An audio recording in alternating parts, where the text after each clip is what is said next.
Bueno, hola a todos, bienvenidos a esta nueva conversación de fotografía. Hoy estamos con Luján Agusti y pues Santiago Escobar Jaramillo, que él va a ser como siempre el moderador.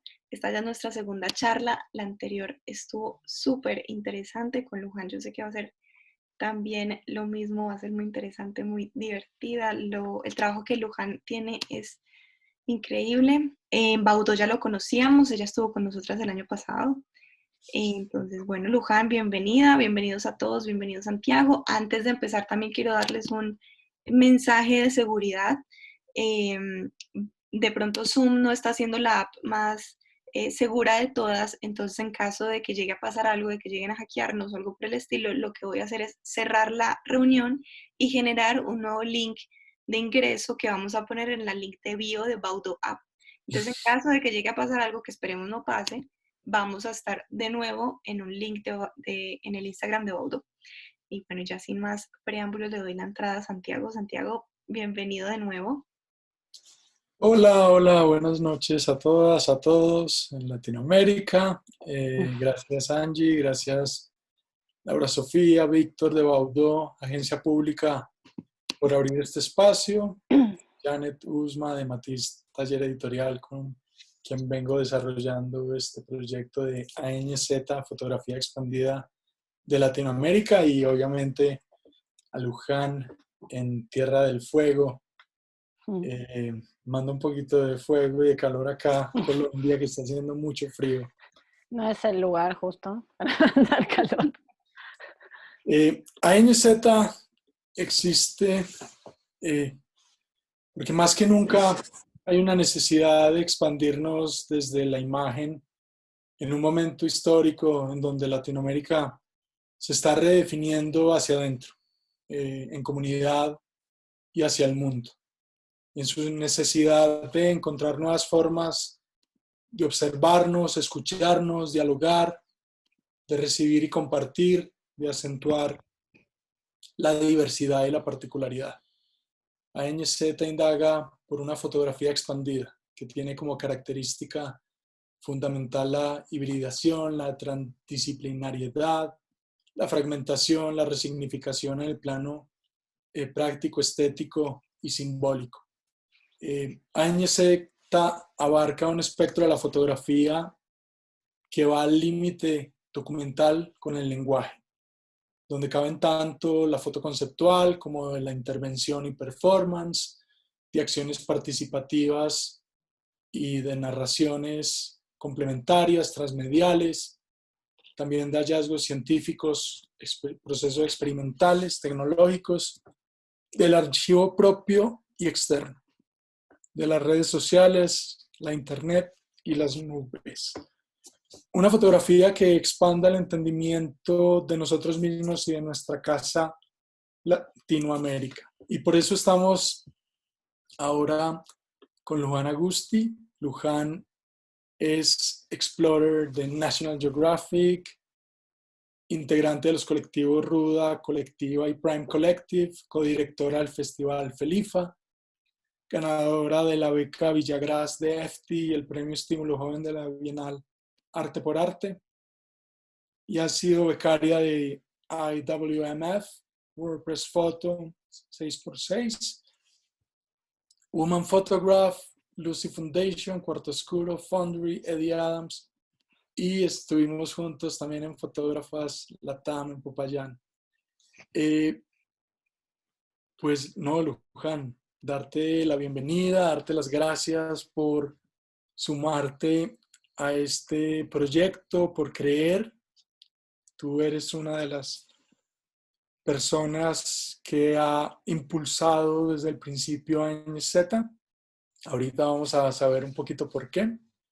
Nada, preguntarte acerca de cómo estás viviendo esta cuarentena allí en Tierra del Fuego, en Argentina. Cuéntanos en qué vienes trabajando, cómo estás saliéndole al paso a esta situación. Bueno, primero que nada, gracias Baudó, Santi, y bueno, un saludo para todos y todas. Tengo la difícil tarea de decir cosas inteligentes después del Zoom con Martín del otro día, así que voy a dar lo mejor de mí. Bueno, la cuarentena, ¿qué tema? Bueno, yo vivo en Tierra del Fuego, en Ushuaia, que es la conocida como la ciudad más austral del mundo. Y bueno, acá se da que, primero que ya estamos doblemente aislados, primero por cuestiones geográficas y después un poco por lo que nos está pasando a todos. Y acá las medidas están bastante estrictas, un poco por la condición insular y otro poco por el clima austral. El gobierno local, provincial y la municipalidad como que un poco se vieron obligados a tomar medidas extremas. Hay un solo hospital en toda la ciudad y una clínica, con lo cual un brote de casos podría ser difícil, y también teniendo en cuenta estas cuestiones de que dicen que con el verano las cosas se calman, y acá nunca hay verano, ¿no? Nunca hace calor, entonces, bueno, cuidándonos mucho, tenemos días para salir según nuestro documento, está todo cerrado, y una particularidad que también tiene que ver con algo que estoy trabajando es que por las condiciones insulares y porque es una tierra hostil y no muy fértil, el acceso a la alimentación está bastante centralizado. Y parte de eso es una historia en la que estoy trabajando ahora con Ruda, que no sé, Santi, si que por dónde se empieza, por eso, por otras cosas. Bueno, si O quieres, voy contando. no, No, si no, no, puedo hablar de mi parece, cuarentena con Salvador también. me parece bien que empecemos por Ruda, nos cuentes qué es Ruda y qué proyecto estás trabajando ahora con ellas. Bueno, Ruda es una colectiva, como le decimos, porque es un grupo de 11 fotógrafas, mujeres y disidentes, que nos unimos, somos de 11 países de América Latina, eso, aguante Ruda. Nos unimos primeramente un poco por la necesidad de compartir experiencia y de discutir un poco nuestra territorialidad, alguna forma en la que siempre se plantea América Latina como un territorio único con mismas problemáticas muy complejas, y bueno, formando parte de este grupo, como que empezamos a identificar, por un lado, que hay muchas cuestiones en común que también están vinculadas al género y a no pertenecer como a la mirada hegemónica, pero por otro lado también muchas diferencias que nos hacen estar analizando y aprendiendo todo el tiempo sobre otros territorios que creíamos tal vez mucho más similares al nuestro. Venimos como reflexionando y conversando sobre estas cuestiones hace un tiempo ya, y ahora en específico se nos dio la oportunidad, gracias a un apoyo de National Geographic, de hacer un proyecto en las 11 sobre la red alimentaria en América Latina y un poco cómo esto se pone en jaque en relación a la problemática del coronavirus, ¿no? Entonces, acá lo que estamos viendo son imágenes, es una imagen por cada una de nosotras, que estamos contando diferentes historias. Por un lado, algunas más ¿Puedes vinculadas. contarnos quiénes son las participantes? Pues Sí, el equipo.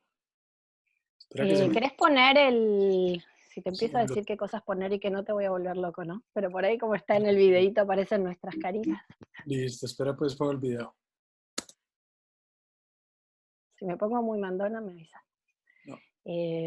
Voy a ir desde abajo para arriba, así no me pierdo a nadie. Bueno, estoy yo en Tierra del Fuego, en Chile está Paz Olivares Droguet, en Bolivia está Guara Vargas, en Brasil Gaby Portillo, en Paraguay Mayeli Alba, después subiendo tenemos de Venezuela a Fabiola Ferrero, en Perú, ya me desordené, en Perú Ángela Ponce, tenemos en Guatemala a Morena, en Ecuador a Isadora, en México a Coral Carballo, y ahí ya dije todas. Bueno, 11, a Ximena, tal vez. Ximena Vázquez en Colombia, y creo que ahí sí. Y bueno, cada una está abordando una historia propia de su lugar que hace a un mapa territorial como bastante complejo, ¿no? Como yo, por ejemplo, abordo un poco la centralización de la alimentación, un poco porque la mayoría del alimento que se consume acá es importado del continente, o sea, de Argentina misma y de países limítrofes. Otras de las chicas están trabajando sobre el cultivo, un poco con esta idea como de la esperanza o tal vez la solución a una problemática que tiene que ver con la esencia de la crisis que estamos atravesando, ¿no? Que tiene que ver con la sobreexplotación del territorio, en relación a un sistema un poco tóxico. Después hay otras historias también vinculadas a estadios medios que tienen que ver con el trabajo en los mercados, que eso por ejemplo lo está haciendo Paz en Chile y Coral también en México. Y después otros procesos que también tienen que ver con cuál es el lugar de los migrantes en esta situación tan compleja, desde la ilegalidad como con personas que tal vez viven con lo que ganan al día y tienen que quedarse encerrados en los espacios donde viven, de qué manera acceden a sus necesidades primarias. Oye, y además de este proyecto que vienen realizando a propósito del coronavirus y toda la situación que estamos viviendo, ustedes han estudiado, implementado un protocolo de seguridad para atender situaciones de violencia de género. Me acuerdo que lo presentaste en Fotógrafa Latam, también en Pereira.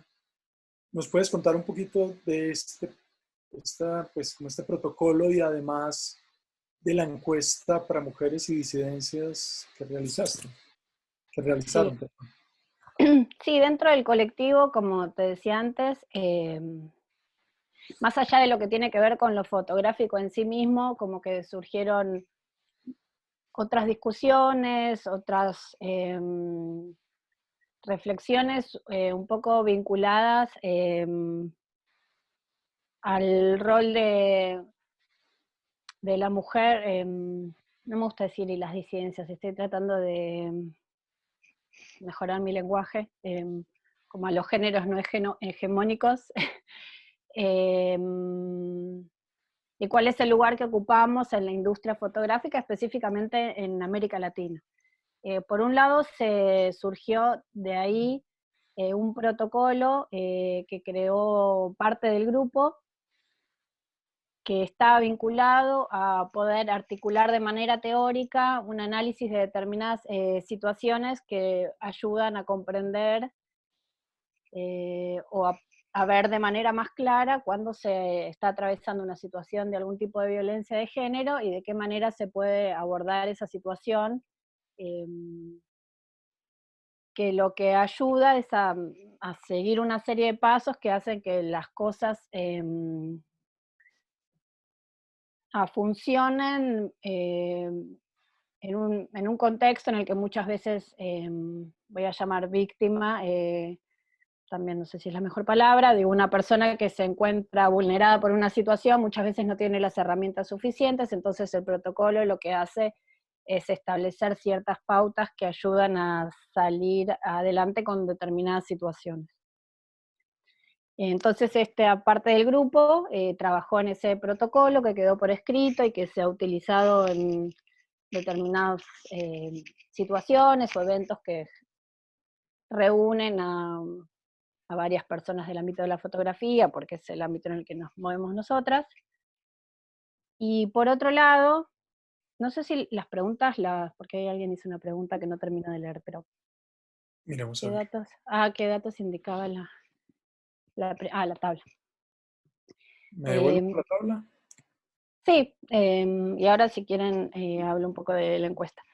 Y por otro lado, justo en el contexto de participar de Fotógrafas Latam, me invitaron a hacer una conferencia en la que a mí me interesaba, tal vez más que hablar de mi trabajo en particular o de las cosas que hago, un poco generar o establecer una conversación que tal vez más que dar respuestas nos invite a reflexionar y a generarnos ciertas preguntas, ¿no? Y en ese contexto, la información teórica que tenía en relación a eso era nula. Entonces con el colectivo lo que hicimos fue armar una serie de preguntas que nos pudieran guiar un poco en analizar cuál era la situación de los géneros no hegemónicos dentro de la industria, ¿no? Y bueno, se hizo una serie de preguntas y de ahí se recopiló información, que son ahora los datos que estamos viendo, en donde se preguntaban un poco, primeramente el país, participaron casi todos los países de América Latina, creo que también porque, nada, como estamos en 11 países, el acceso es más fácil. Por ahí en algunos países hubo mucha mayor participación, también por cómo se movían las cosas en relación a las que se agitaban la encuesta, tal vez. Creo que hay un montón de cosas para mejorar todavía de la encuesta, pero bueno, fue una primera instancia creo que bastante interesante y que reveló algunos datos que hacen como un poco también comenzar creo que es diferente cuando uno trabaja sobre datos que cuando lo hace sobre, como yo sentí esto, como que muchas veces la sensación o lo que uno atraviesa está tal vez poco validado y cuando pones un dato, como que todos dicen, ah, lo dice un número, como si tuviera mayor validez, ¿no? Y un poco la verdad es que la encuesta revelaba datos muy marcados, como por ejemplo el que estamos viendo ahora, donde el 82% de las personas encuestadas dijo que la mayoría de las personas que participaban de los espacios educativos a donde habían asistido eran mujeres o personas disidentes. Y que eso se pone en análisis un poco cuando se contrapone con la cantidad de mujeres efectivamente trabajando en el ámbito de la fotografía, ¿no? Lo que pasa es que hay una diferencia bastante marcada cuando salimos a trabajar, sobre todo dentro de lo que es el fotoperiodismo o la fotografía documental, que hay una presencia de hombres mayoritaria. Entonces, una primera pregunta que surgía era, ¿qué es lo que pasa en el medio? Porque si nosotros trabajamos en educarnos y capacitarnos, después no logramos llegar a esos lugares. Después, Ustedes sí. en este protocolo, en esta encuesta, al final ustedes plantean como estos aspectos que es como lo que respondían en la mayor caso las mujeres acerca de este problema, porque me acuerdo también que esta encuesta también estuvo abierta para hombres. ¿Nos puedes contar un poco estas referencias de las que Sí, si hablan? volvés para atrás, creo que es la anterior, que ese es como uno de los datos más fuertes dentro de la encuesta, que el 85% de las personas dijeron haber sufrido algún tipo de violencia en el ámbito laboral, ya sea, digo, por parte de colegas o trabajo de campo. Lo que es interesante, aparte, que por ahí cuando se preguntaba si querían desarrollar un poco esa idea, la mayoría venía por parte de colegas, ¿no? Que uno por ahí imaginaría de colegas o de los espacios de trabajo, por ahí uno imaginaría que se da una situación más vulnerable de las mujeres trabajando en el campo, fotografiando, y era, bueno, todo lo contrario, y muchas de estas son algunas de las citas de lo que las personas mencionaban, ¿no? Abuso de poder, acoso, subestimación, maltrato, sexismo, bueno, esto, menosprecio por parte de colegas, violencia leve, que tal vez tiene que ver con algo más pasivo, pero que genera como una incomodidad que muchas veces todavía nos cuesta mucho identificar, ¿no? Comentarios misóginos en relación al cuerpo, menor paga que colegas hombres. Justo el otro día una compañera compartía que en un estudio o en una de las muchas charlas que se están dando hoy en día, creo que era Daniela Salman, contaba que muchas veces cuando hay una aplicación a una beca, los hombres tienden a pedir más del límite de la beca, y que las mujeres nunca hacemos eso. A mí nunca se me hubiera ocurrido, por ejemplo, pedir más de lo que una beca puede darme, jamás. Digo, o sea, no me la dan ni loca si hago eso. Me pareció como un dato muy loco que tiene que ver un poco, ¿no?, con toda esta situación también. Después no sé si querés... Listo, no, quiero que cerremos con esta propuesta de cambio para hacer un escenario pues, más plural y respetuoso del proceso que estamos viviendo todos en relación a la fotografía. Sí, bueno, había otra pregunta que tenía que ver con si se sentían identificados con el tipo de imágenes que aparecían en los medios, ¿no? Creo que el 85% decía no sentirse identificado con el tipo de imágenes que aparecen en los medios, ¿no? Y eso también tiene que ver, volviendo un poco hacia atrás, con que probablemente el 90% o el 80% de las imágenes que recibimos de los grandes medios son producidas por hombres, entonces ahí también se vuelve a repetir como esta problemática. La última pregunta tenía que ver con cuál podría ser una posible propuesta para comenzar a generar un cambio, ¿no? Y estas fueron algunas de las respuestas que dio la gente. Por un lado, más mujeres editoras, que creo que tiene que ver con una mayor presencia de mujeres en roles de poder o de tomas de decisión, reducción de la brecha salarial, dejar de premiar imágenes que victimizan a las mujeres, que también tiene que ver con el tipo de imágenes que generamos, para quiénes las generamos, con la responsabilidad sobre esas imágenes, bueno, una mayor cooperación entre los géneros, mayor acceso a la información, bueno, un montón de respuestas que en realidad, por un lado, tienen que ver con que haya una modificación. Creo que por un lado, como se trata de algo que no se puede, digo, pienso en políticas tal vez estatales y que después acompañen determinadas acciones.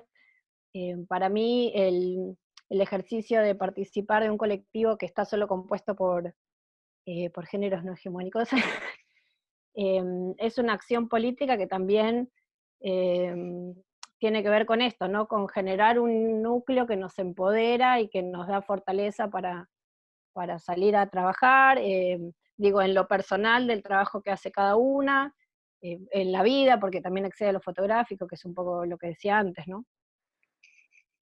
Bueno, y también ese 85% del cual hablabas, de que las mujeres no se sientan representadas, también tiene que ver con que no se ha narrado tampoco las historias desde adentro, desde lo local, desde lo que uno siente, desde lo que uno quiere saber, contar. Tú estás haciendo un proyecto en Tierra del Fuego que precisamente se llama Glaciares Negros.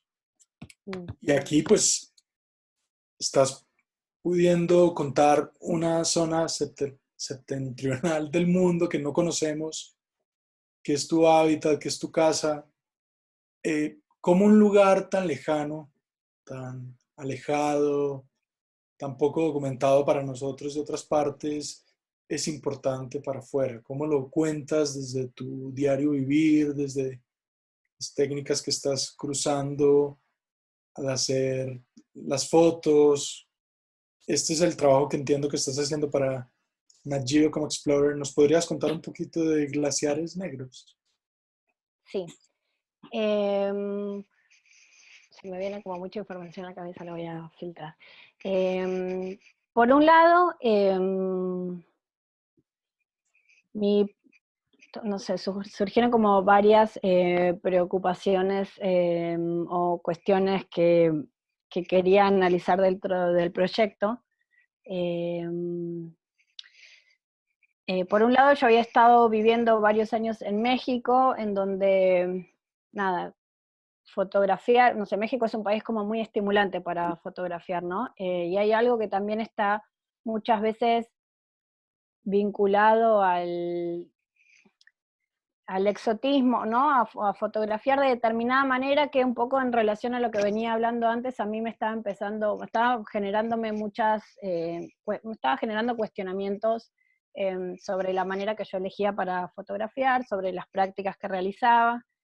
Y en ese sentido sentí un poco la necesidad yo soy de Patagonia, ahora estoy al sur de la Patagonia, pero bueno, nací en el norte de la Patagonia, y sentí un poco la necesidad de volver a mi territorio, empezar a contar historias que tuvieran que ver con historias que me eran propias, que yo podía hablar en primera persona. Se está armando una polémica ahí en el chat, ¿no? Sí. Veo que salen muchos mensajes. ¿Me voy a poner a pelear con alguien? No. No, Eh, ahorita Angie nos va a hacer como un recuento y nos va a hacer las preguntas. ¿Listo? Para que podamos... vale. Vuelvo al proyecto, que tenía que ver con empezar a narrar historias de un territorio desolado, un tanto invisibilizado, que le resulta mucho menos atractivo muchas veces, creo, a los medios a los que toman las grandes decisiones sobre qué noticias son importantes y cuáles no. Y en ese sentido empecé a hacer un proyecto. Bueno, la propuesta es sobre glaciares negros, se llama a un tipo de humedal que se da en zonas frías, que se llaman turberas, y que nacen por el proceso de deglaciación, es decir, son lo que queda después de que los glaciares se derriten. Tienen un color como más bien oscuro, por eso se les llama glaciares negros. No me quiero meter en términos demasiado técnicos, pero las turberas retienen más dióxido de carbono que los bosques, y eso es algo que es bastante poco sabido, sobre todo porque son bastante menos atractivas que los bosques y la información que nos llega es mucho menor.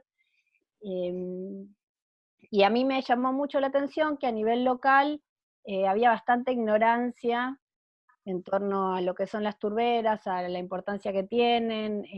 Tierra del Fuego alberga el 95% de las turberas de todo el país y posee las turberas más grandes de, de América Latina. Entonces, lo que me interesaba a mí era un poco darles, no sé si la palabra es visibilidad, pero sí primeramente acercar a la comunidad a este territorio, con acciones específicas que tienen que ver con trabajar con niños en las escuelas. Y por otro lado, desde un lugar un poco más teórico, más vinculado a la fotografía o el tipo de trabajo que yo hago, hacer una especie de análisis de por qué los humanos tendemos a proteger solo aquello que nos parece bello, ¿no? Y entonces ahí comenzó toda una reflexión en torno a la turbera como objeto, que son un poco las fotos que estaban antes.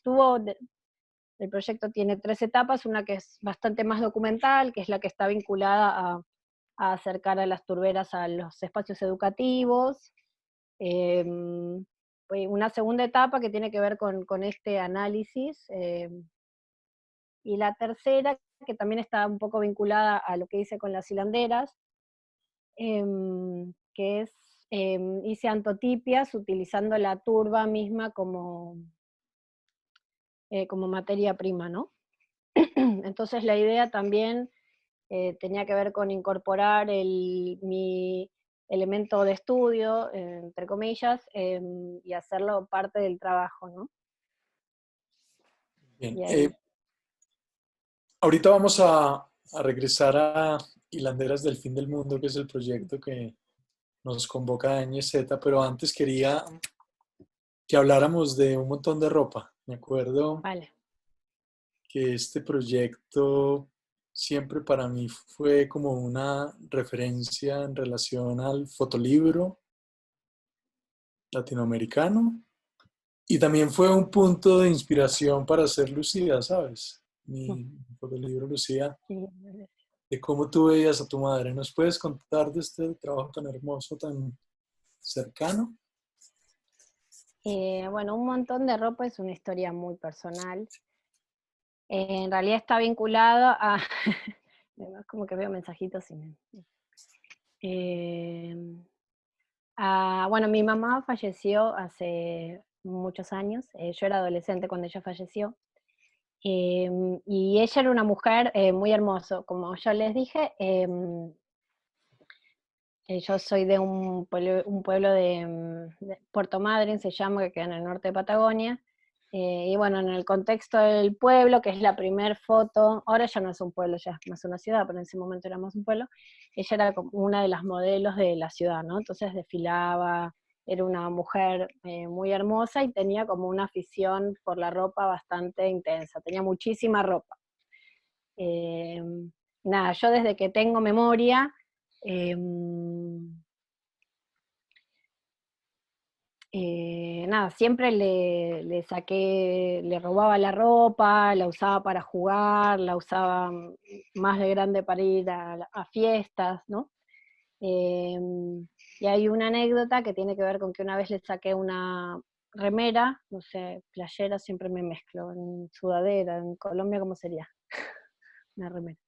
Una blusa, un saco. Una blusa, bueno, y me la quemaron con un cigarrillo, ¿no? Y ella era súper cuidadosa con la ropa, entonces, nada, cuando volví, agarré la blusa y la escondí, no, busqué un lugar donde esconderla y la dejé ahí. Cuestión que pasaron los años, no sé por qué no la tiré y la escondí, porque pensé que en algún momento la iba a poder arreglar y que iba a ser como si no hubiera pasado nada. Bueno, cuestión que, nada, pasaron los años, mi mamá enfermó, falleció, y la blusa siempre, nada, quedó ahí, ¿no?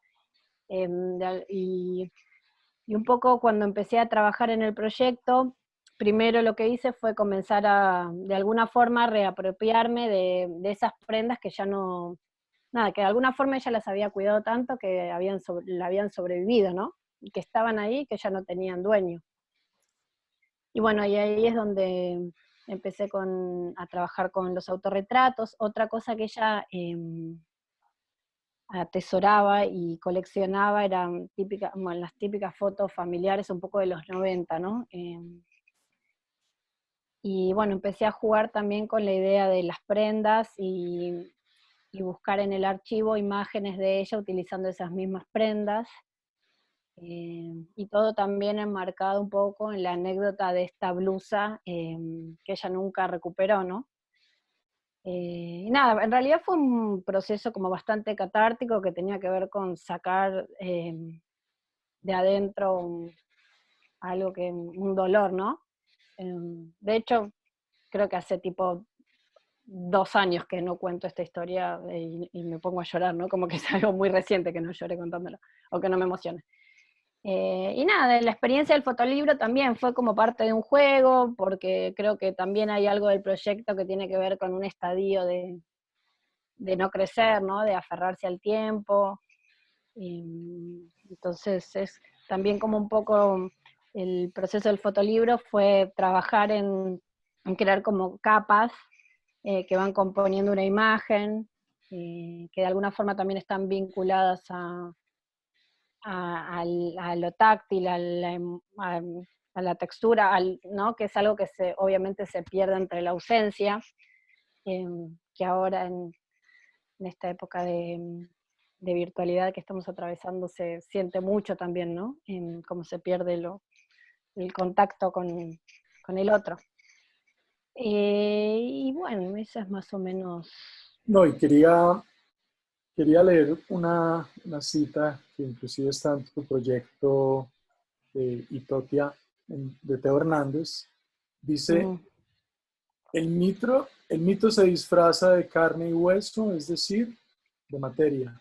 Nosotros somos el mito, el disfraz está en la carne, no es exterior, superficial, no está en la indumentaria. Veíamos en tu trabajo de un montón de ropa, que es una superposición de capas, de alguna manera que las visten a ustedes dos en distintos momentos.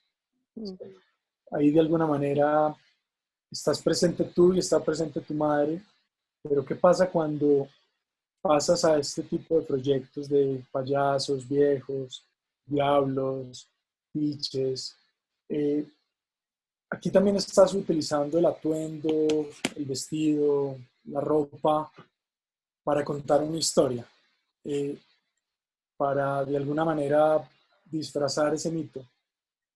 ¿Cómo no caer en la espectacularidad, en lo suntuoso, en lo bello, en lo mágico que pueden tener imágenes tan, pues, tan visuales y tan coloridas como estas? ¿Cómo haces para, de alguna manera, ubicarte en dos escenarios que pues, contienen esa misma idea de vestirse eh, con esta de mostrar una realidad o documentarla? Em, Creo que, bueno, justamente un poco lo que te decía al principio de empezar a cuestionarme determinadas prácticas tuvo que ver un poco con terminar este proyecto. Nada, que es un proyecto al que le tengo mucho cariño, pero que también me gusta un poco empezar a dejar hacia el costado. Por estas cuestiones que venía mencionando antes, ¿no? Por la manera de fotografiar, porque es lo que, o en esta idea del exotismo, y es como una autocrítica que me hice yo un poco con el tiempo, ¿no? Que creo que está válido como poder sacar. Eh, Creo que así como contaba que mi mamá tenía mucha fascinación por la ropa, yo heredé algo de eso y me parece que en esta parte en este proyecto está como bastante reflejado. También este proyecto nace de como varias inquietudes, un poco vinculado a lo textil, a la idea del disfraz, y también un poco vinculado a lo religioso, a la fe, al sincretismo. Lo que concretamente motorizó un poco el proyecto fue trabajar con comunidades que realizaban danzas religiosas y que se disfrazaban para realizarlas, ¿no? Y está dividido en 4 capítulos, un poco haciendo norte, sur, este y oeste de México. Todo esto fue en el periodo en el que yo estaba viviendo allá. ¿Cómo? Y tenemos una invitada, Caro, es Caro Nava. Y bueno, la primera parte que se vio es un proyecto que hice en Veracruz con un grupo de gente que se llama, que se disfraza de payasos para salir a bailar por festividades religiosas, ¿no? Y como yo estaba viviendo en un pueblo que se llama Coatepec, ahí cerca de Jalapa, en Veracruz, y me llamó mucho la atención, en particular, la forma en que se vestían para participar de lo que son festividades religiosas, ¿no? Digo, ¿por qué payasos? Eh, ¿Qué los motivaba? Ellos incluso no podían explicar correctamente por qué eran payasos y no eran cualquier otra cosa. Y bueno, hay un montón de cuestiones que se empezaron a activar en base a eso, cómo se daba como en estas festividades de carácter algunas veces más eh, católico y otras veces más vinculado a lo pagano, tal vez. De qué manera se pone en juego el sincretismo, que es esta fusión de diferentes culturas que se ponen en juego, y cómo todo esto da como resultado eh, prácticas como las que estamos viendo, ¿no? Otra de las danzas, que era un poquito lo que pasamos hace un rato, es la danza de diablos, que se comenzó en lo que es la Costa Chica, eso es el lado del Pacífico, que es territorio afromexicano, y esa danza comenzó cuando, frente a las festividades religiosas católicas, las personas que todavía permanecían como esclavas de estos grandes terratenientes que habitaban un poco esa zona, no tenían permiso para participar de las festividades católicas porque no se las consideraba propiamente personas. Entonces lo que hicieron ellos fue comenzar esta danza de diablos, un poco rebelándose ante, bueno, si no me dejan bailarle a Dios, entonces le voy a bailar al diablo. Nada, esa es una danza muy potente, que todavía está como muy arraigada, que se hace siempre para el Día de Muertos. Bueno, después está esta que es en Oaxaca, en el sur de Oaxaca, que es con los tiliches,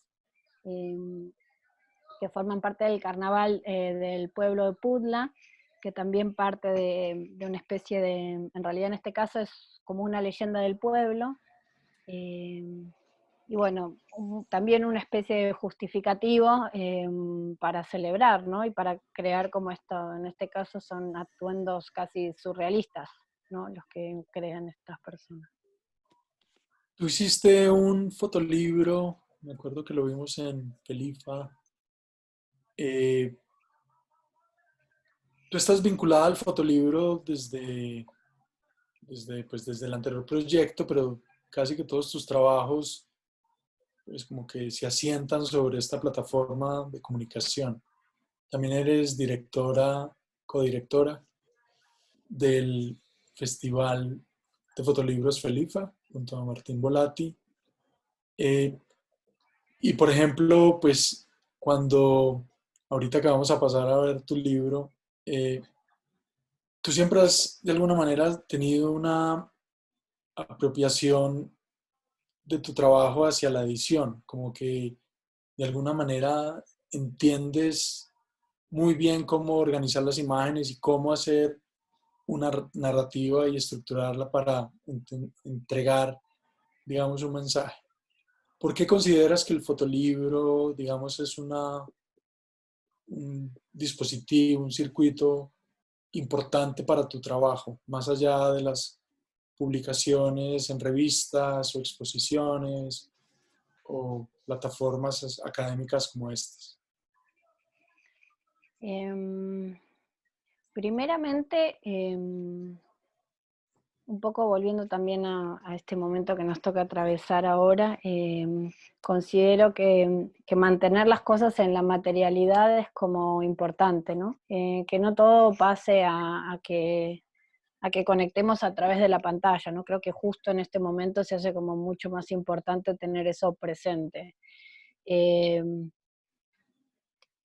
Pero considero que, o sea, no es que lo considero, creo que es casi como una pulsión y una necesidad donde siempre termino llevando parte de los proyectos a la materialidad. Si no es un fotolibro, experimento con antotipias, si no, lo hago con materiales como o sea, no sé, como que necesito como esa sensación, me parece que es parte eso, ¿no? Que es como una necesidad que tiene que ver con entrar en contacto con las cosas, con los proyectos de una manera diferente, o sea, o no diferente, pero sí como un poco atrincherarnos frente, un poco con Martín, de hecho usamos mucho la palabra trinchera para referirnos al fotolibro como esa resistencia eh, a esta vida virtual y digital que se nos impone cada vez más, ¿no? Y en ese sentido me parece que específicamente el fotolibro cumple como un rol eh, político, porque tiene que ver justamente con eso, ¿no? Con una experiencia en el espacio-tiempo que es única entre la persona y, digo, el autor, el libro y quien lo está mirando, ¿no? Que ahí se da algo que cada vez que uno agarra un libro eso se modifica, ¿no? Porque hay un montón de cosas que pasan en el medio, ¿no? Es como no ves dos veces, no sé cómo es la frase de no pasas dos veces nunca por el mismo río. No, Em, estaba justamente viendo estas imágenes de los payasitos, pensaba en tu hijo, me acordaba de Salvi, y justamente ayer o antier escuchaba una charla de Andrea Hernández y Coral Carballo en Fotoféminas, en donde justamente el público le preguntaba cómo los hombres podíamos ser aliados de las mujeres fotógrafas en este campo. Y ellas decían que, pues que primero había que preguntar, había que informarse, había que acercarse y segundo, había que hacer las preguntas correctas.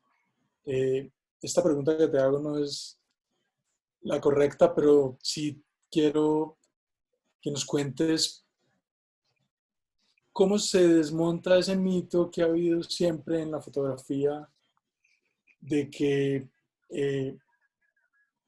una fotógrafa que es madre no puede convivir con su profesión o que no puede extender su trabajo más allá. Obviamente, no estoy para nada de acuerdo en que editores y agencias y medios hayan limitado este campo para las mujeres, pero quería preguntarte a ti cómo has vivido esta, este espacio, cómo lo llevas y cómo podemos nosotros aprender de ello. Primero, voy un poquito.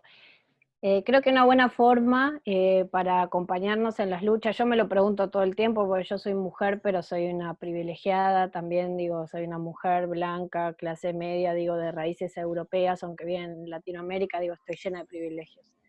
Digo, estoy haciendo la cuarentena en mi casa con una heladera llena, por ejemplo. Creo que una buena forma es cuestionarnos eso todo el tiempo, ¿no? Ser conscientes de esos privilegios o de esas ventajas innatas que tenemos casi, o sea, sin decisión nuestra, o sea, son cosas que llegan. Nada, cuestionárnoslo, creo que esa es una buena forma de acompañar las luchas. En relación a lo que me preguntás, por un lado decirles que es muy complicado ser madre, o sea, madre y trabajar de la fotografía. No lo quiero romantizar tampoco, porque uno por ahí de repente se encuentra como diciendo que todo eso es posible y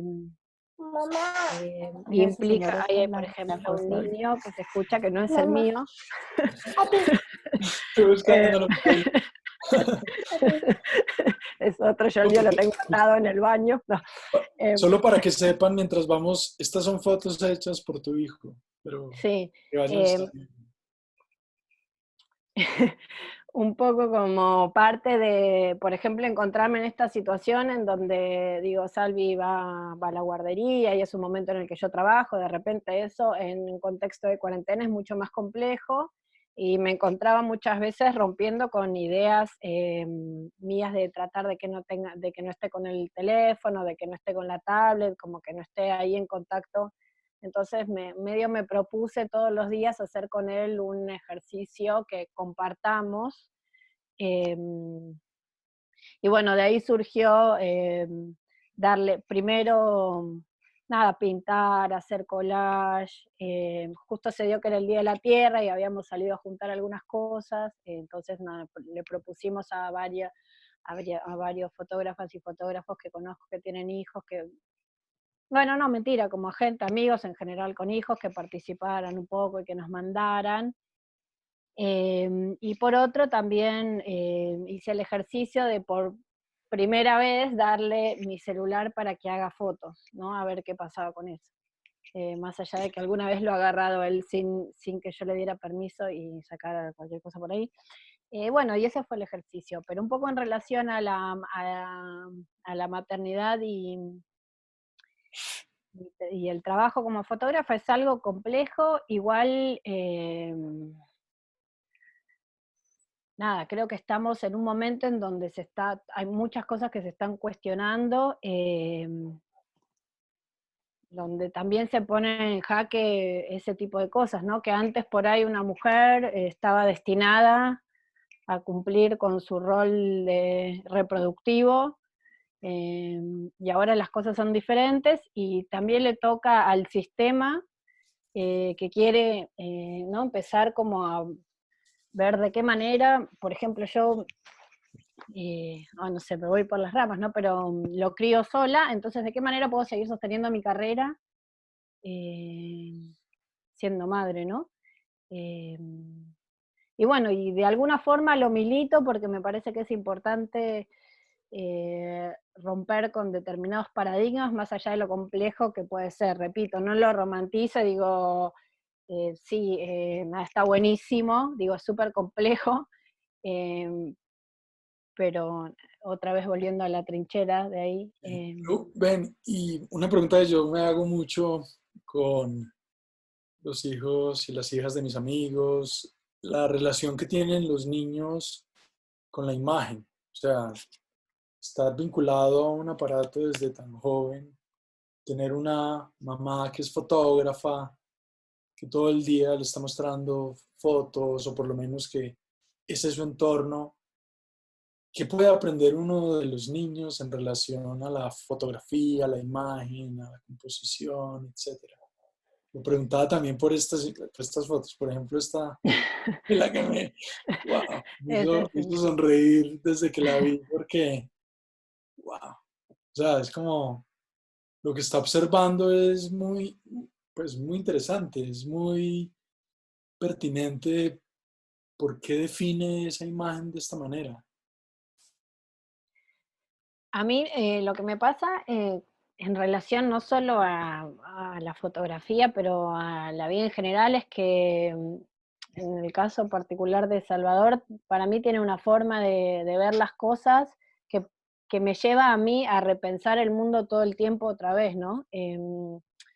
Como que entendiendo que yo llevo, ya ni sé, con 33 años, según se tengo, viendo las cosas de una manera que se me fue, nada, que se me fue educando para eso. Yo como que de alguna forma trabajo un poco en dejar que, digo, en la medida de lo posible, pues es imposible dejar lo que cree eso, o sea, que su cabeza crezca sola, porque hay un montón de influencias por todos lados, como dejar que él tome determinadas decisiones en donde yo participo como observadora y aprendo de esa forma de mirar que está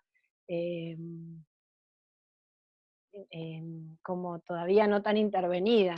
¿Qué pasó como con esto? En donde como la consigna era fotografiar lo importante, ¿no? Entonces él iba diciendo, hay que fotografiar lo importante. Entonces como que iba viendo qué era lo importante para él en ese pequeño paseo que hicimos, ¿no? Desde la vista de gusanito. Qué bonito. Como desde abajo. Como Bueno, eso no, y también, ¿no? Como eso. Lu, quiero conectar con el proyecto que puedo decir que nos convoca. Aquí tengo unas pruebas de impresión. No, no son pruebas, son las planchas Las piedras. del libro que estamos editando con Matiz Taller Editorial. Es- y bueno, que pronto va a salir, pronto va a ser el primer número, la primera letra de la A de Agustín. Y nada, y también es pues esa relación de madre, pero madre tierra, la relación con la naturaleza, la relación con las semillas, la relación con los tintes, en estas antotipias que tú haces en un hecho y evento participativo en donde las madres de la comunidad en Tierra del Fuego, en Ushuaia, perdón, están haciendo efectiva esta obra. O sea, aquí esto es lo que más me parece interesante, es que la obra está mediada por su participación, no solo por su mano como se ve ahí, sino por el hecho de ellas tomar decisiones, de ellas hacer esa mezcla de color para que la foto quede. Y nada, quería preguntarte de Hilanderas del Fin del Mundo, que nos cuentes un poquito más quiénes son ellas, cómo has hecho este proyecto y que es uno de los que nos convoca acá. Bueno, eso, este proyecto pronto va a ser un hermoso fotolibro. Ya, ya hay pliegos, o sea que ya está en el mundo. Em, bueno, este es un proyecto que hice sobre un grupo de mujeres que son de acá de Tierra del Fuego. La mayoría vive en Ushuaia, pero hay en otras ciudades también, así que Tierra del Fuego es válido. Em, que se llama Hilanderas del Fin del Mundo, y tienen un proyecto un poco en cooperativa, donde trabajan con materia local, generando productos que son propios de Tierra del Fuego. Por un lado trabajan con la lana de ovejas de acá de Tierra del Fuego, y bueno, la tejen, hacen unas piezas hermosas, y también lo que hacen es teñirlas con tintes naturales que también sacan de materia prima de acá de la isla, ¿no? Y es un grupo de mujeres que son, siempre pienso que si me escucharan se enojarían, pero son mujeres grandes, que están arriba de los 40, la más grande es una señora grande, y que se unieron exclusivamente por la necesidad de generar, por un lado, de generar de hacer esto, de trabajar la lana, pero también se armó como una especie de grupo, como aquelarre de mujeres que se ayudan entre ellas, se volvió como una estructura muy sólida, en donde se hicieron como, por ahí no todas se conocían, y ahora es como un grupo de mujeres muy unidas, que también, digo, frente a determinadas situaciones, problemas de alguna, enfermedades de otra, no sé, las crisis económicas, la situación de ahora, como trabajan mucho en fortalecerse como mujeres, ¿no?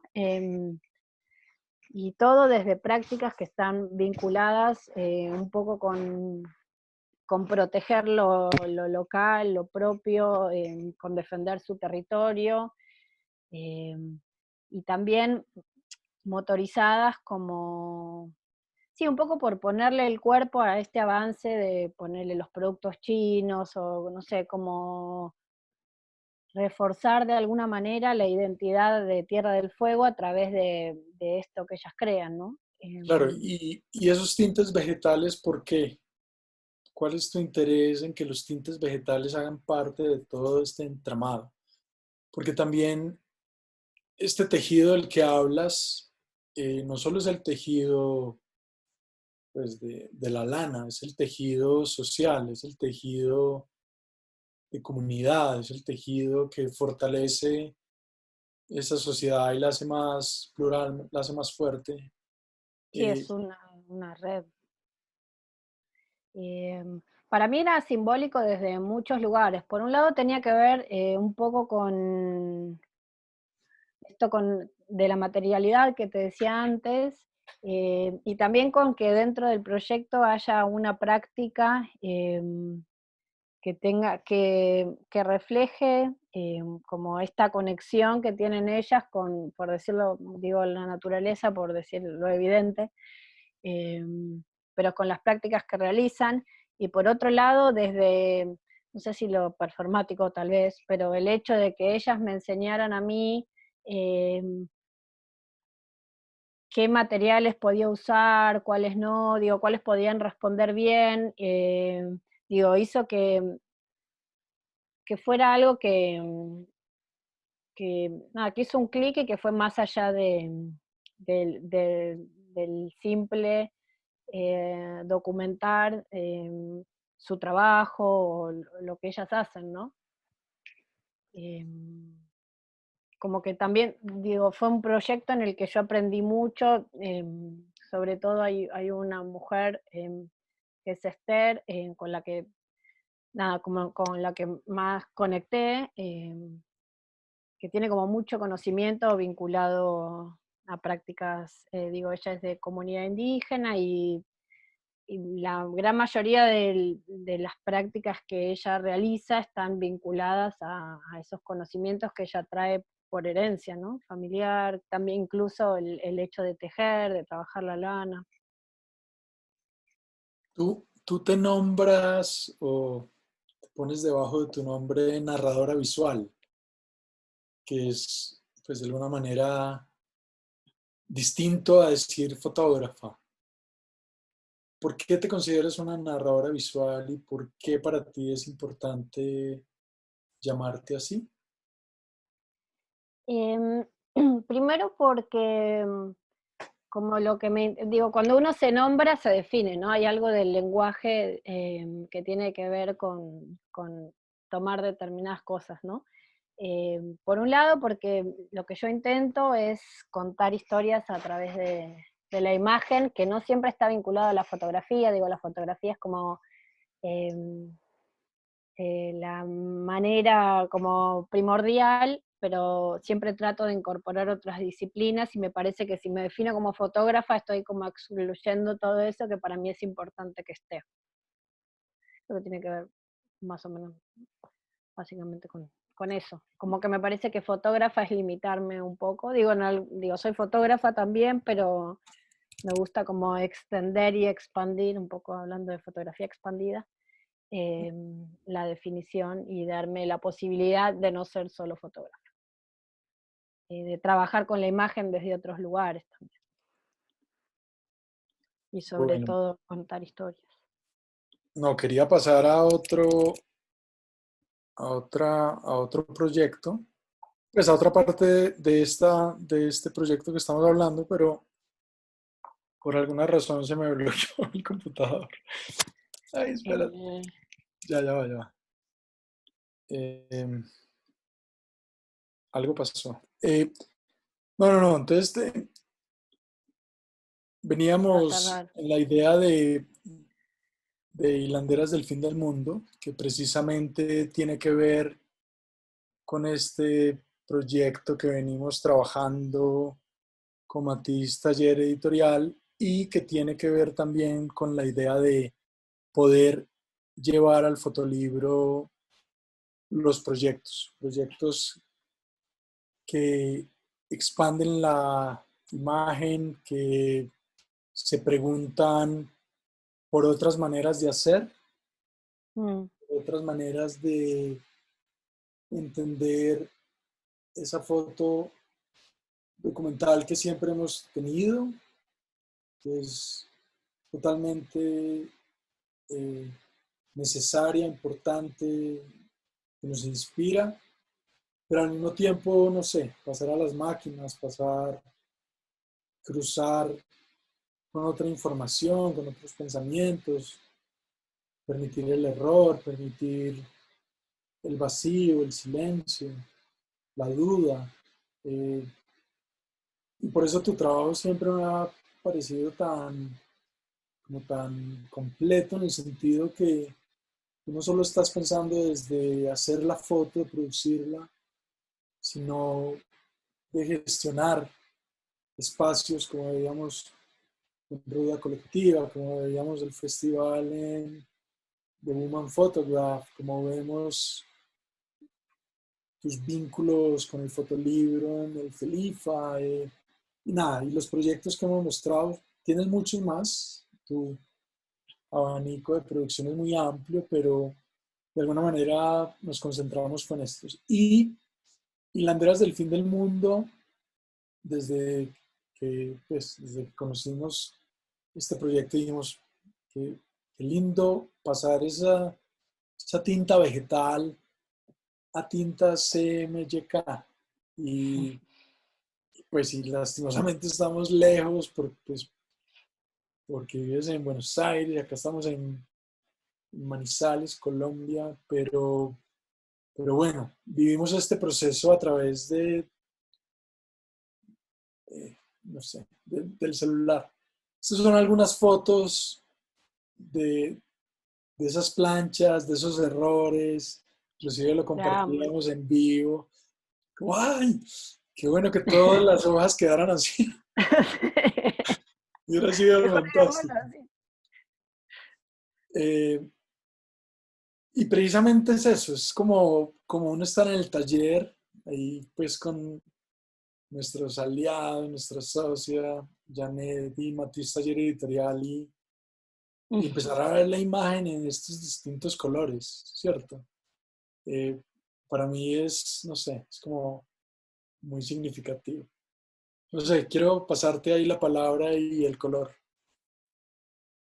Bueno, yo, datos que por ahí, no sé cuánto puede, si Janet tiene ganas de, pero bueno, cuando me propusieron participar de este proyecto que me parece hermoso y que aparte se diera con este proyecto, porque en general nada, esto que me pasa en relación a tal vez a los payasos, que es como algo que quiero dejar un poco atrás, como que me siento mucho más conectada, o nada, siento que esto tiene que ver mucho más con lo que yo quiero dejar, ¿no? Eh, las características del libro, desde esta idea que me propusieron ustedes, que creo que fue Janet que encontró el papel, que es un papel ecológico, que por ahí ella va a saber mucho mejor, con mucha mayor precisión, pero es un papel que se hace con el descarte, creo que es de la caña, ¿era? Ok. O sea que Son incluso a pesar... ecológicos. Janet, ¿estás por ahí? Sí, sí, sí. Ah, bueno.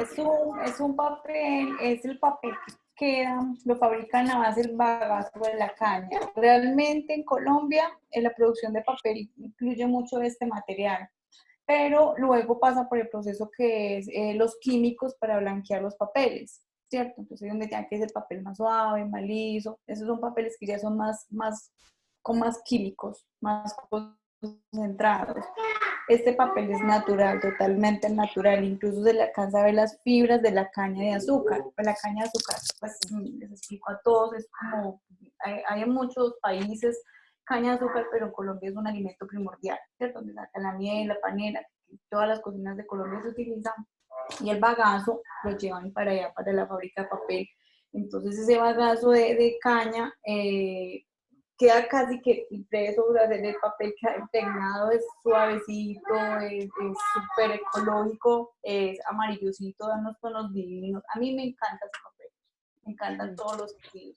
Y lo que tratamos de hacer ya cuando la fuimos a presentar la propuesta a Agustín es que también hicimos ciertos anti con la carátula en tela, la impresión que pues, fue como el boom, me parece bellísimo. Y continuamos con la cauchita que tiene acá abajo, como para amarrar las páginas. A mí realmente entrar a este mundo de los fotolibros me ha parecido fantástico. Entonces, el aporte que podamos hacer es primordial. Gracias, gracias Janet por apoyar ANZ, Muchas gracias. ANZ es un proyecto colaborativo entre Matiz con nosotros y nada, pues aquí les estamos mostrando como un avance del libro, ya pronto lo tendremos después de que pase esta época extraña Esto que pasa. estamos viviendo. Y bueno, no, Luján, queríamos terminar con esta pregunta que le queremos hacer como a todos los autores invitados.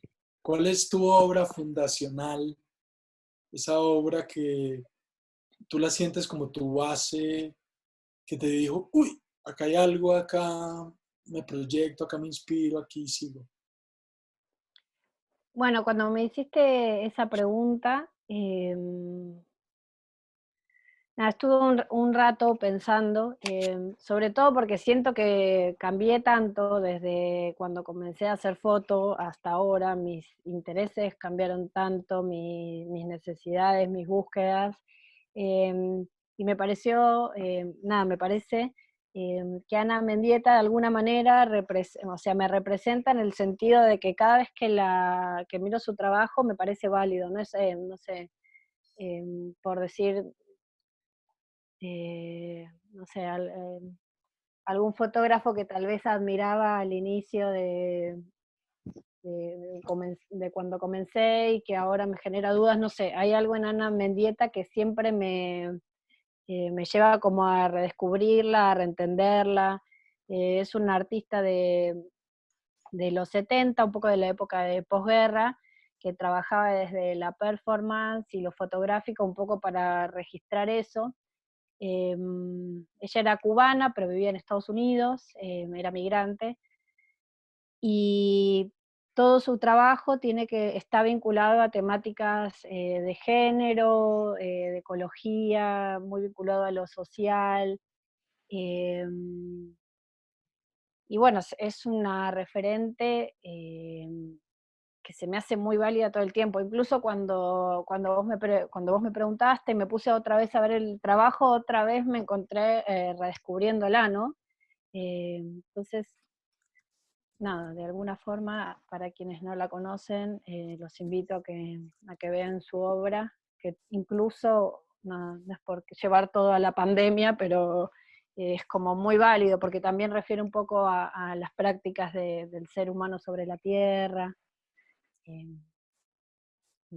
el papel.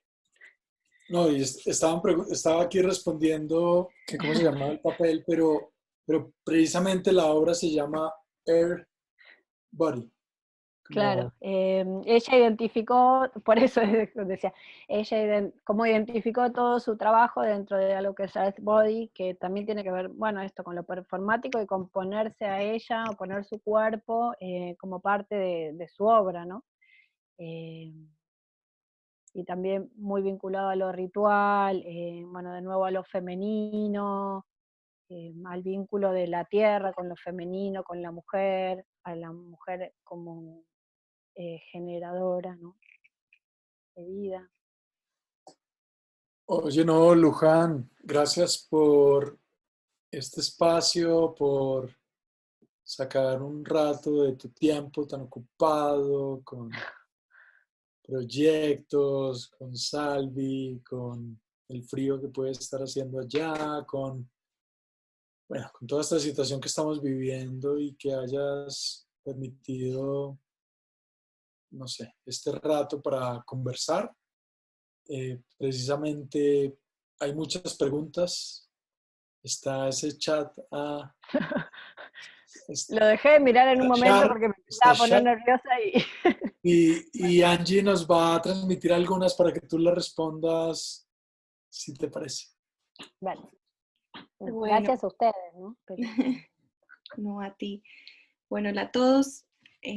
Para los que se conectaron después, yo soy Angie Salazar, hago parte del equipo de Baudó Agencia Pública y bueno, Luján, tienes 1000 preguntas, voy a subir el chat y una de ellas es, Luján, ¿qué pasa en la presencia de mujeres editoras que siguen siendo muy pocas? Te pregunta Esteban Vanegas. y bueno, creo que de alguna forma la respuesta también está en darle mayor lugar a las mujeres en los espacios de poder y de toma de decisión, ¿no? Y que, nada, que en definitiva no, digo, uno por ahí tampoco es que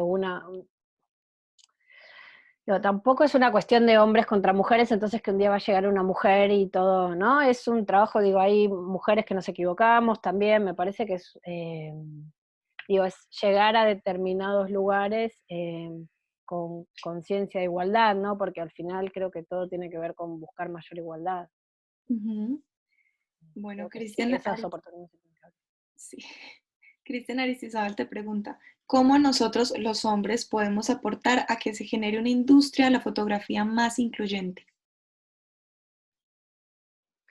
Creo que, bueno, no sé si un poquito es lo que le dije a Santi antes, pero creo que para que haya mayor igualdad y espacios más incluyentes, lo que tiene que hacer cada uno desde su lugar es un poco cuestionarse sus propios privilegios, los lugares que ocupa.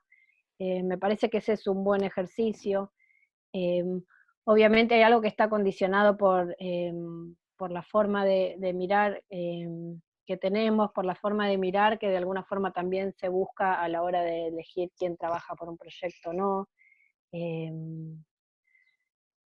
Una recomendación puede ser también cuando te piden recomendar a alguien, a un colega, que tengas esos criterios presentes. Incluso también me parece que un buen ejercicio es en esto de cuestionarnos nuestros privilegios, también cuestionarnos nuestra mirada, Justo hoy leí un artículo de una colega que en una parte del artículo se preguntaba en qué momento la estética se volvió más importante que la ética, ¿no? En qué momento nos preocupa más tener una buena foto que lo que está pasando efectivamente en esa fotografía, ¿no? Ujú. Cristian Aristizábal te vuelvo a preguntar, ¿cómo construyes la estructura narrativa de tus proyectos? ¿Qué te ayuda a definir las decisiones estéticas? Em,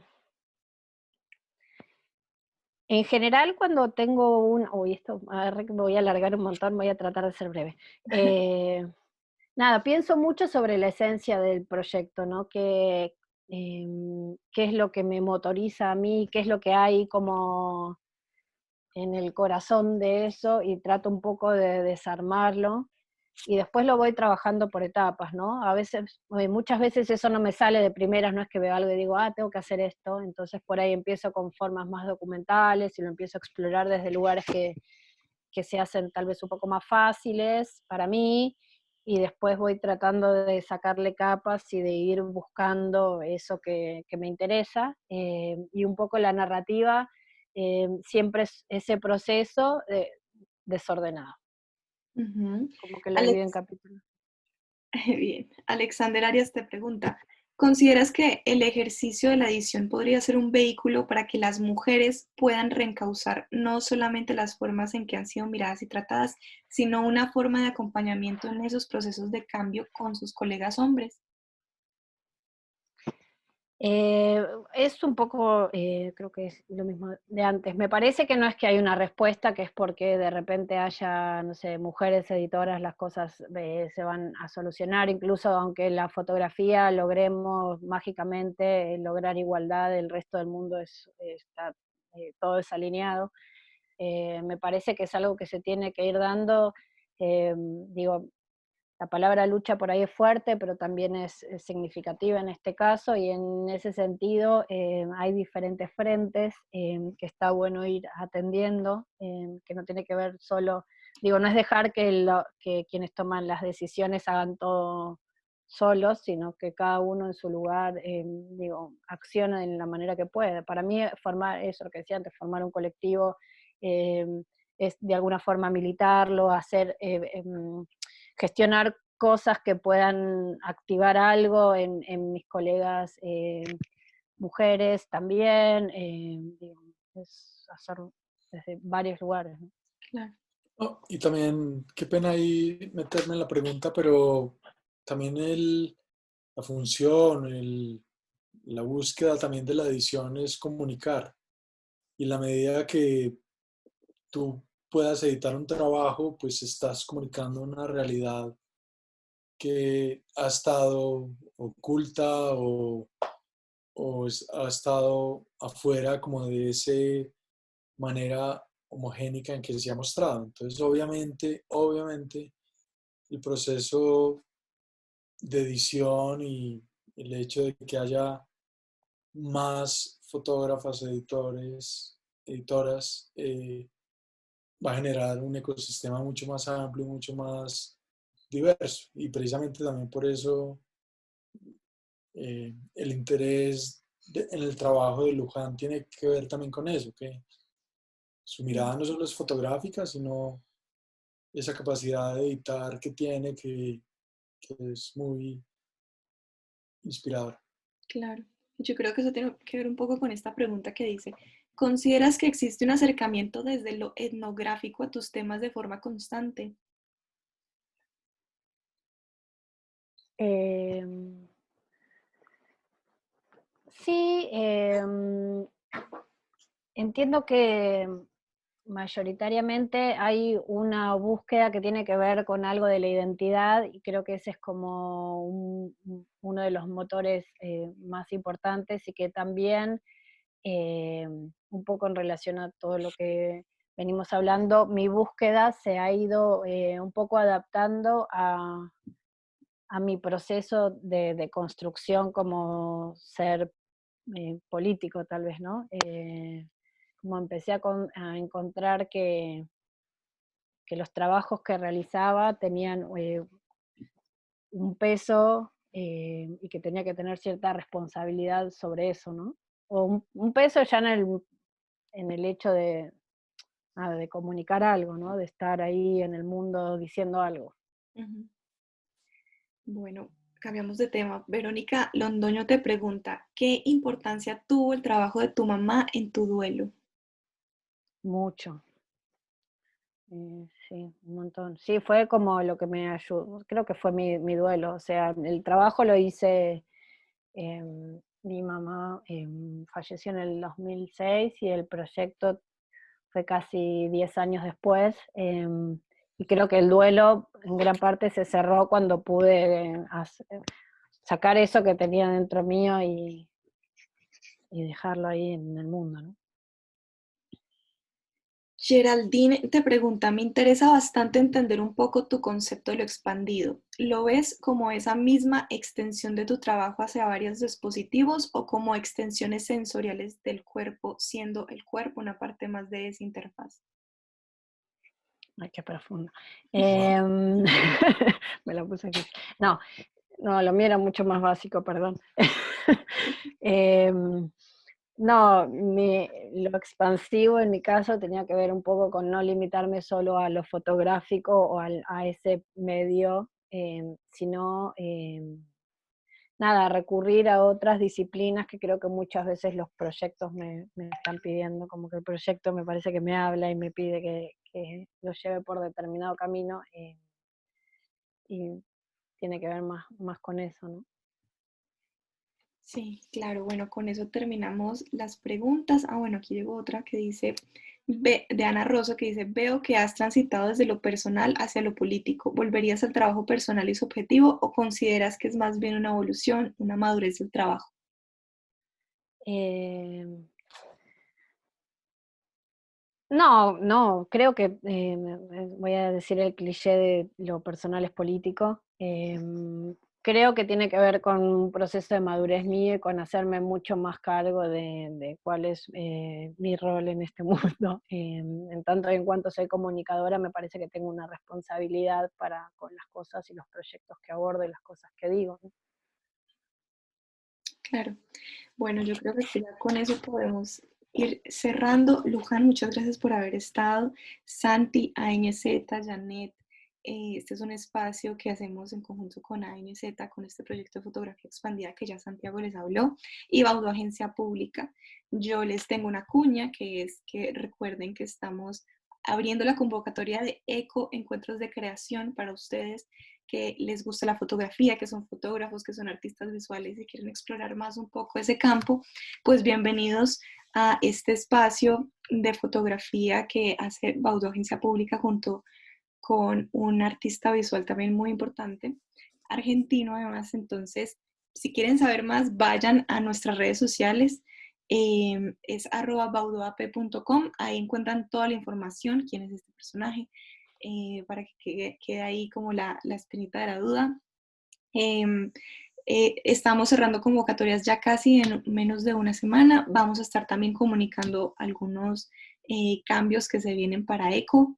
Entonces, bueno, los esperamos por ahí, los esperamos en nuestras redes sociales. Vayan también a NZ, a las redes de Santi, a las redes de Luján. Gracias por haber estado en este espacio. Por acá te están saludando en el chat, Luján, y te dicen gracias por estos espacios, felicitaciones por tu trabajo, gracias por esta labor, Santi, Luján, Bautó, muchísimas gracias a todos ustedes por haber estado. Gracias y nos vemos la otra semana con la próxima charla, que eso ya Santi estará también moderando. Voy a dar la cuña a quien sigue. Claro que sí. Agustín Zuluaga desde Medellín, Colombia. Gracias, Luján, gracias por tu tiempo. Siempre es inspirador escucharte, ver tu trabajo. Y nada, esperando que esta pandemia pase un poquito para terminar de encuadernarlo y entregarlo. Un abrazo. Bueno, Gracias a gracias a todos. ustedes, de verdad, por el espacio, por el libro y por el trabajo. Ustedes, bueno, chao, nos vemos en la próxima.